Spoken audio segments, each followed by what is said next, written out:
Look at the sky right now. Guess what time it is? I bet you couldn't guess that was 6:45. This is when you figure out 6:45 in the morning. And you can figure out because right now I'm east and the sun is east.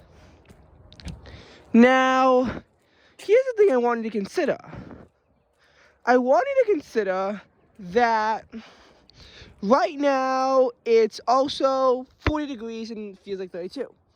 That's even more shocking because for this time of year, the high averages to the mid to low 60s with highs in the upper 40s. It doesn't usually get this cold. And if it does, it's normally not this windy. Nevertheless, it is. And that's why I think this comes off as the biggest shocker. It's either 6:45 and light out, but yet it's still only 40 degrees outside. It's currently the end of April, and I guess I wouldn't say it's too surprising because the sun got up today just before 6 o'clock. Well, in March, the sun gets up just after 6 o'clock, and it can be freezing outside.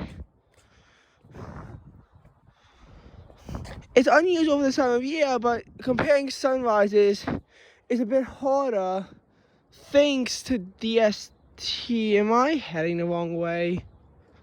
No, I'm heading the right way. Good. So, that's a bit why this is unusual for this time of year. But it isn't, say, as unusual when the sun is setting at 7:15 and yet the temperature is like in the upper 20s. That's very unusual, especially when it's barely cooled off from the high temperature. And yeah, one thing I would like to discuss is some a bit of extreme temperature changes observed in the last little while.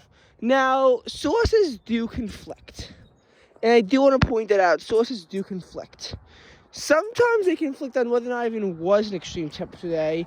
And even if they don't, the exact temperatures are often in dispute.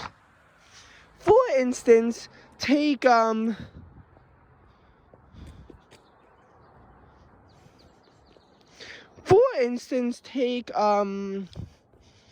think of a day.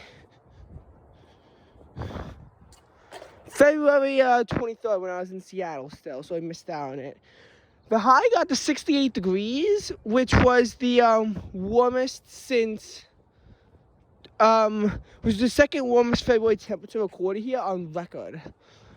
The low temperature might have sharply cooled off due to a cold front, making it as low as 36 degrees according to Dark Sky. But AccuWeather tends to support that the high hit 69 degrees and the low hit 37 degrees. We aren't using the Weather Channel because their data is extremely conflicting. And as such, we're not using a source that I really can't trust.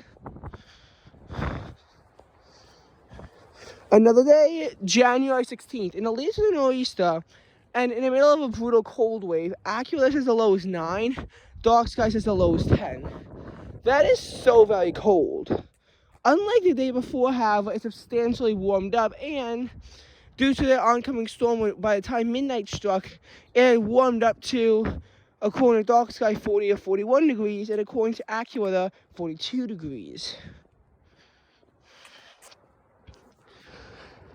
However, the nor'easter the next day capped temperatures off, so by the time we woke up, it was still, like, cold outside. This is Winter Storm Izzy, a powerful winter storm that led to 5 deaths and over $600 million in damage as a storm, which was at Category 2 intensity on the RSI scale, rode up the East Coast.